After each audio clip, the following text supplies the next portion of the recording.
My dear brothers and sisters in Christ, it's a great joy for me to be part of this congregation as we celebrate the gift of our faith. I bring you warm greetings from Uganda, and most especially from the parish community of Our Lady of Perpetual Help in Mbarara, Uganda, the community that is twinned to the community here of St. Susanna. We are deeply grateful for your friendship, support, and Christian solidarity. I want to express my special thanks to the pastor of this church, Father Berry, and his pastoral team, and the Pastoral Council, Father Elias, who hails from this parish to which you are twinned, for nurturing this relationship. I have been asked to preside at this Mass to celebrate the gift of the Uganda Martyrs.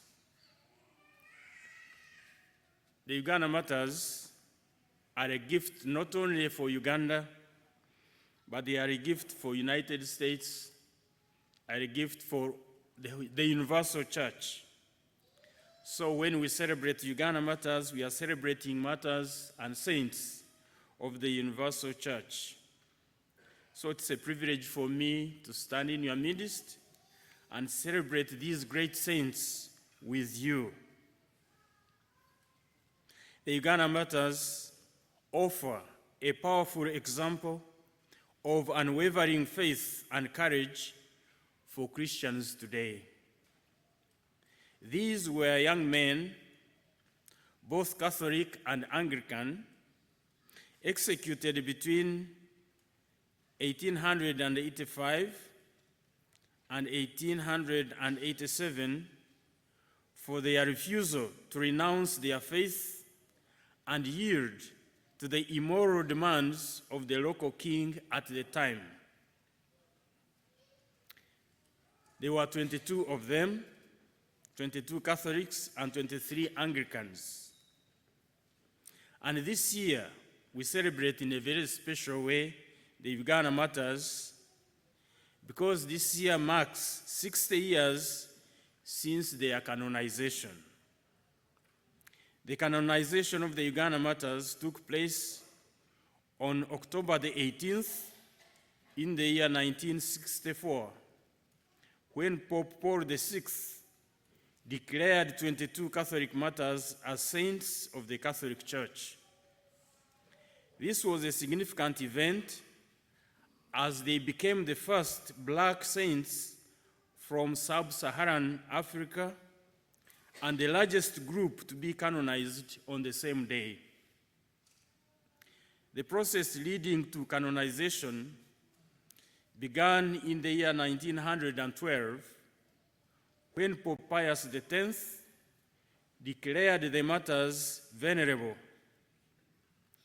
In the year 1920, they were beatified by Pope Benedict XV, and the final step of canonization came after a 52-year process involving strict checks and confirmations of miracles attributed to the martyrs' intercession.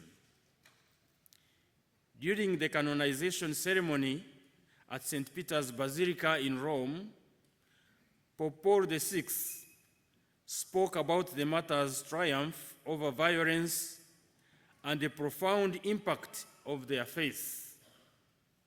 He highlighted how Christianity had taken root in Africa, praising the martyrs' courage and the spiritual transformation they inspired.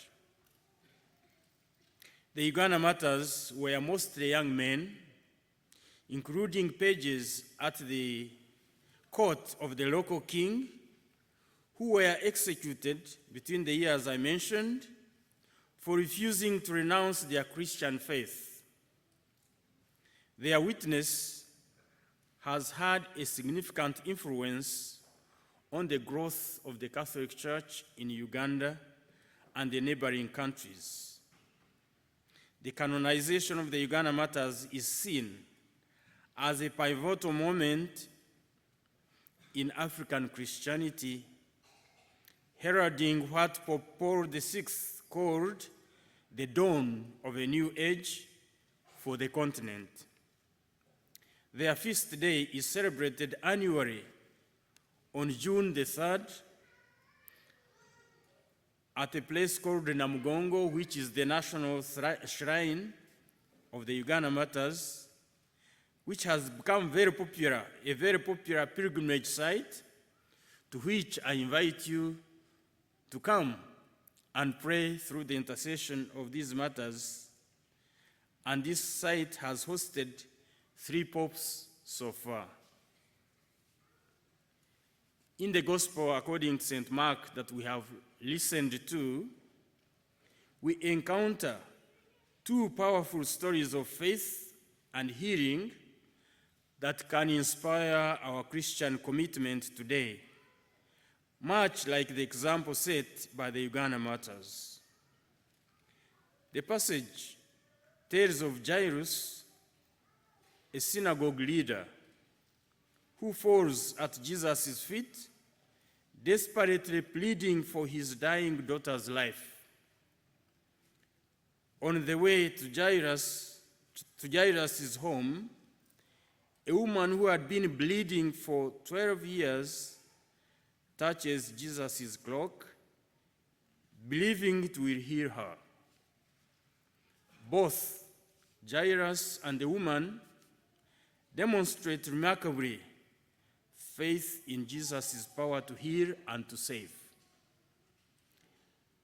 Like these biblical figures, the Uganda Martyrs showed unwavering faith in the face of persecution.